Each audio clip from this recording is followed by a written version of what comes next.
Hello everyone, I'm here with Tech Motorsports, and here we have another S65 E30 swap. Now, I'm going to go ahead and touch base real quick. If you've watched the channel before, you probably already know that I've already done one, or I wouldn't say done one, it's not 100% complete. But there's been some issues with some parts ordering, parts being held up, you name it. There's just a couple little issues that kind of pushed the build back. Finally stuff started showing up, and now that build is waiting to come back here so we can finish it up. Unfortunately, now in the middle of this one, to where I got to finish this one off and then jump on that one. So technically, this is the second one, but the first one is not complete yet. So, but also what I want to do is I want to introduce a new guy. I got Mason here. Mason, say hi to everybody. Hi YouTube, my name is Mason. So Mason, thank goodness, he has decided to do what I do, and he wants to learn, and he hasn't woken up in the morning one day and said, what the heck am I doing? But I'm sure maybe that day will come, because there's many days where I end up saying that and thinking that to myself. But anyway, let's cut down to the nitty gritty. But thank goodness he's here. He has helped me kind of get further along. There was a bunch of projects that I had lined up, and unfortunately, those projects just took a lot longer. There was always issues that arise when you're already working on something, and that's what pretty much happened. It's just one thing after another. So enough of that, and let's go ahead and get to the project at hand. Stay tuned for a few seconds. Okay, so we're going to go into the engine. I got my little notes here because I tend to scurry around. So S65 with the DCT transmission. So of course, with anything, we want to go ahead and take care of the stuff that needs to be done and the little quirks of these end motors. The S65 has rod bearings, just like the S54 and a couple other ones. This one has throttle actuators and the starter. So what we end up doing is we already did the rod bearings. Okay, so we already went through and replaced the starter as well. On the throttle actuators, we did check the old ones. We did find out from the previous owner that they were replaced not too far along until he decided to pull the engine out and try to drop in LS. I think he said he was going to try to do an LS7 or an LS6 and the E90 that this motor came out of. But yeah, so with that done, we pretty much went almost through a full refresh. So we removed the DCT transmission. We went ahead and replaced the rear main seal. We did the same thing with the front, so we got the front seal done as well. And also we did the thermostat, we did the water pump and all the O-rings in that area. And also because we did the front seal, we had to replace those one-time use crank bolts. So that's been done to the S65. And the other thing we have here is the dipstick. We also installed the new dipstick. Let's jump into the chassis real quick. Okay, so for the chassis, this is a 02 of a 90 E30. So I want to say it was a 325. I can look back there. I'm not going to look back there. But so this car already had an engine swap. It was an S62 that was in the car originally. Man, oh man, I tell you what. I think about it sometimes when I look at what people have done, and I guess I can't be too critical about it because, we all try to do stuff and to learn. It's just some stuff is, I want to say in a nice way, it's better left to people who kind of have a better idea on how to go about things or may have half of the tools to get the job done the right way. The cross member on this thing was almost hacked. It was almost coming apart pretty much. I'm actually surprised that the engine still stayed in the engine bay. Another thing that I didn't like what they ended up doing was they used a lot of speaker wire to do some of the wiring on the car. And then also the firewall. So the firewall where the steering column goes through there, they cut towards the bottom, peeled it back down for clearance. That's what I'm thinking. Or something in there, and which led to, there was nothing holding the bottom section of the steering column, so when you would engage the clutch, the steering column would move up or down. And it almost felt very unsettling trying to drive the car you know, thinking, oh my God, this thing's just gonna fall off in my hand. So I had here Mason, of course, do the nicer, easier thing. Go ahead, Yeah, Mason. I had the easy job of gutting the entire interior, pulling the entire, you know, wiring harness out all the way from the back of the car, all the way out the front. BMW didn't put any splits in it. Nowhere. It's like they built the car around the wiring harness. Yeah, it was a little bit tough too. I'm looking at it, and I've had the privilege to where I've removed numerous E36s and E46 wiring harnesses, and this was a little bit more tougher. Not that I did only a little bit, he did most of it. But yeah, it's just the way they had things running, and we had to, as you can see here, this is the wiring harness that goes up towards the roof of like the dome lights and that kind of stuff, the sunroof.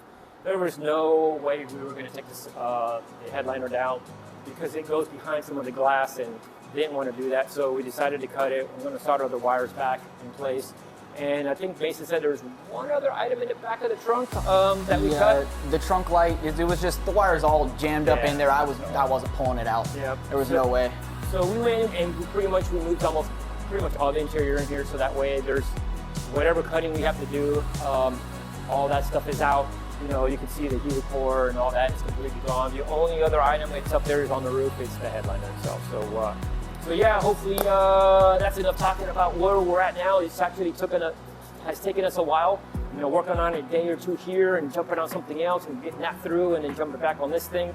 And yeah, so now it's time to try to shoehorn that bad boy in there. Oh, not in there, but in the engine bay. So stay tuned. Okay, so we barely just started and already an issue. And I'm trying to scratch my head. I'm even bouncing ideas off of him, figuring what the heck has happened. So I'm gonna go back to the first original S65 that I dropped in the E30. I was able to lower the chassis above and through the motor, and I tell you what, it was a tight fit, but it slid down above the engine. This one will not fit. Other BMW decided to make this particular motor a little bit more wider. I doubt it. But there's definitely something wrong. I wouldn't say something wrong, but the rails, the engine rails, the front section of the car is not wide enough and cannot get the motor to fall in. So what we're having to do is we're going to have to, we've already cut some already, cut a section out so that we can get the motor in place. I don't want to cut too much off because, you know, just don't want to cut too much off. I only want to cut off what I need. But we need to get the engine in there and situated to where I want to place this motor at. So I've cut a section where the AC is going to go so that we can get it in there and I can mock and put where I'm going to have this engine set. Okay, so we're going to finish cutting that section that we've already started cutting out so that we can get it in and see where we need to go, because I might have mentioned this car is going to be a weekend car, and I need to make sure we have AC and we have heat, and the engine is going to go towards the front of the car itself. It's not going to go back like the other cars. So that gives me a little bit more room to work with, as to I don't have to cut a lot of the firewall. Well, I'm hoping I don't have to cut a lot of the firewall off. That's where I'm going with this. But right now we're just test fitting to see where we're going to go. We're going to do some mock-ups, and hopefully we get a nice good floor plan going and we can start cutting even more away. So stay tuned. Okay, so as you can see, we got it in there, and here is that piece that we went ahead and cut out. Now, this is on the passenger side. So this is pretty much about the same depth I did on the first E30 S65 swap, but it was much more bigger because of the AC compressor. But right now what I'm trying to do, I'm just trying to get the engine in place just to see how much room I have forward and how much room I have rearward. So now that the engine is now in there, I can at least start looking at where I'm going to be placing it. And now I have to cut the cross member now to get it in place, and then be able to start fiddling with how far I can go. Because right now I know for sure that the oil cooler, or not the oil cooler. What would be the oil cooler? Transmission cooler that sits on top of the DCT transmission. It's actually kind of hitting on top of the tunnel, so we may just X-nay that and run one up front. We'll have to see. But yeah, so right now I'm kind of wondering, you know, how much more lower I need to go to the front, because if you can see the intake, the plenum, it sticks up. I just don't know if it will clear the hood. So that's what we got to do. Actually, I'm probably just going to go ahead and bolt the hood on and get it in place and kind of go from there. So yeah, so let's give us a few minutes and we're going to start digging and pointing and cutting some more, and then be back to you in a sec. All right, guys, we're back. We have done a lot of work. As you can see on the table, pretty much all the mounts have been done. There are a few more things we still need to do to a couple of them, but for the most part, I could say we're 92% done. I know I had to throw an odd number in there. But so for the front cross member, this one is pretty much identical to the one that I did on the first one.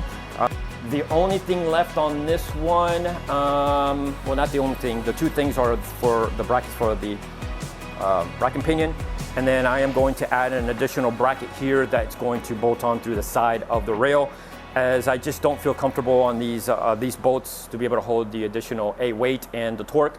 So I've decided to do one additional bracket here that will bolt onto the side of the engine rails. So I think I'm just going to do one bolt. I think one bolt should be sufficient enough. If not, then I'll just end up doing two. So that's the other thing that's left on this one. And yeah, and then we have the engine mounts. I had Mason pretty much work on that himself as when I was working on the tranny. So that's the concept, which is identical to where we wanted to do with the first E30. The only thing difference is the tube diameter. Yep, you use 1-inch tube, and then we've notched the plate out on this one a little bit. We're going to do it with the other one. You know, just make it look a little bit better. We had to take a little cutout right there so we can actually get a nut socket in there. That's going to be make it actually serviceable so we can take the thing apart. Yeah. You know. On the other one, I think my gap was a little bit higher, so it did look a little taller. Once you get up to the, well, because of the tube diameter, yeah. You know, this is 1 inch, and this is the one that I did previously is 1 1/4. So I'm hoping it'll be, which it looks to be, this will be easier to remove the nut, because the space there with a socket or a wrench, it's a little tight. So yeah, so we got those done.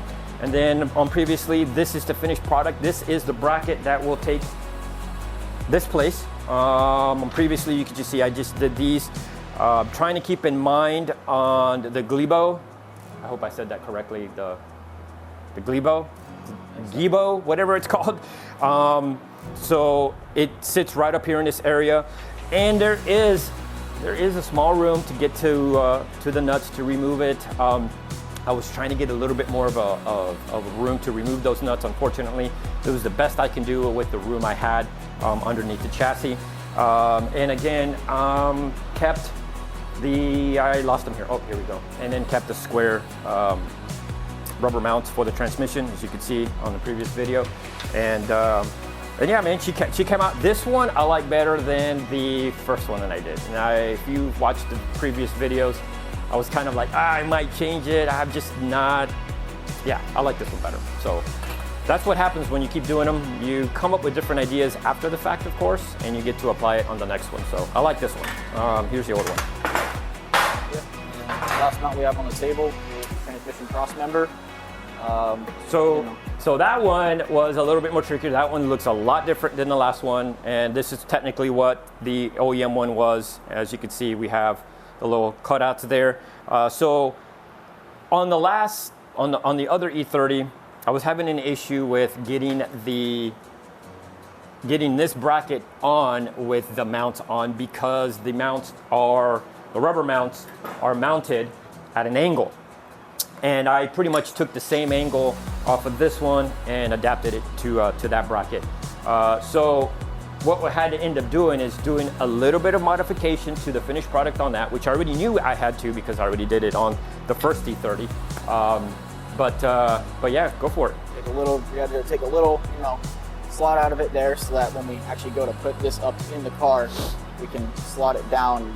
The rubber bushing doesn't get all caught up right there. Because this right here, this area, it assists the upper section of the rubber mount. So we were confident that we could get away with this here because it goes all the way around.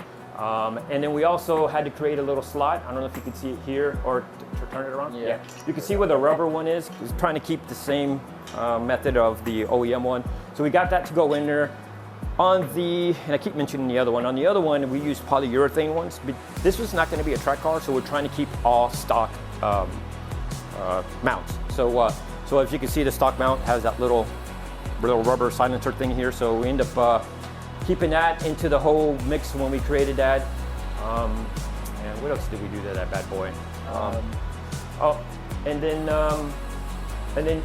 go ahead. Yeah, this plate over here, we were originally going to use 2 holes, but you know, seeing how everything was going to work out, where the exhaust had to run and everything, you know, had to move it back a little bit. So ended up remaking it, adding this little piece here, so we got 3 bolt holes on this side instead of 2, which is all right. That's, you know, just a little more sturdy. Yeah, you know, we're trying to make things a little bit nicer and kind of in line and parallel with how everything's going. But this one, we just decided to leave it that way.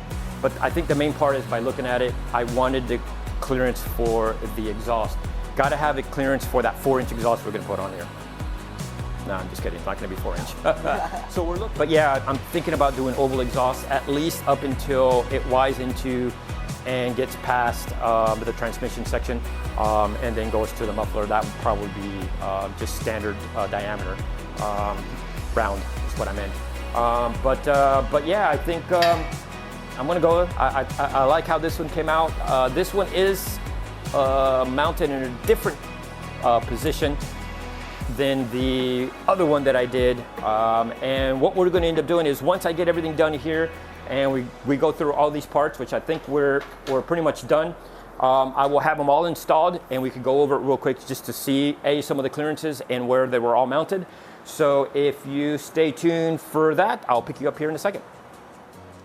Okay, so previously I mentioned that we had to cut out the engine bay rail to be able to get the engine in. As you can see, that's how much we cut out, but it's okay because if you could read, that's the AC. So this section here to about right here is going to be cut out so that we could install the AC compressor. And then we go up here to the motor mount. You can see this one better.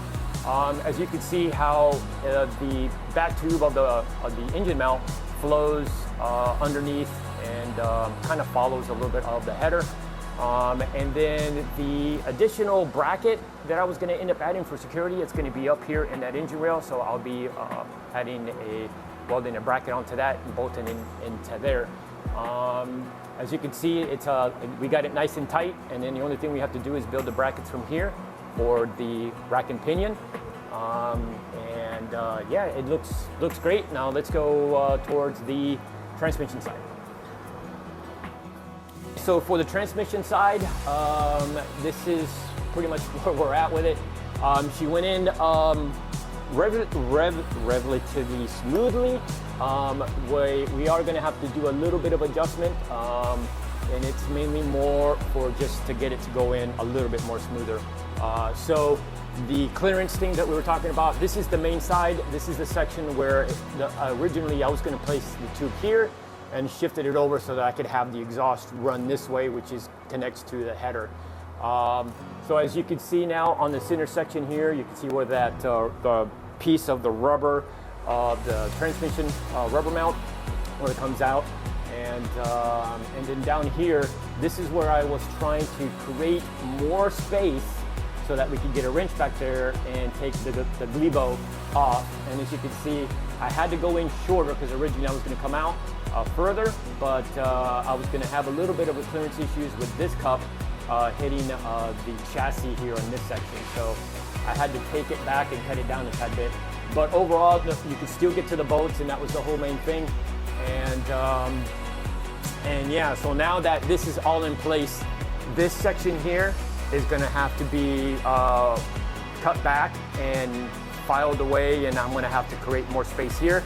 And the same thing for this side. This little hump over here is getting in the way on one of these bolts. So I will have to create clearance on this side and then on the other side. Thank goodness we're not going to be using this one. So I should be able to just cut that away. And all right, guys, so there we go. This is going to be the end of this video. This is part 1. And we still have a handful of things to do still to the car before I can consider all the mounts and everything done and the engine sitting at its resting place.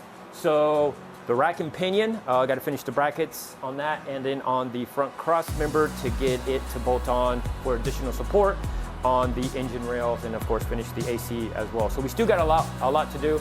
I think the next step is the rack and pinion. So Get the front suspension on it, figure out where that's got to sit. like I said, there is a lot of stuff still done that needs to be done to this car. We have a lot of the rear end stuff, the reinforcements we got to do in the back as well. So yeah, guys, like always, help the channel out. By doing so, you got to hit that like and subscribe button. Mason is out. I'm out. Hope to see you in part 2.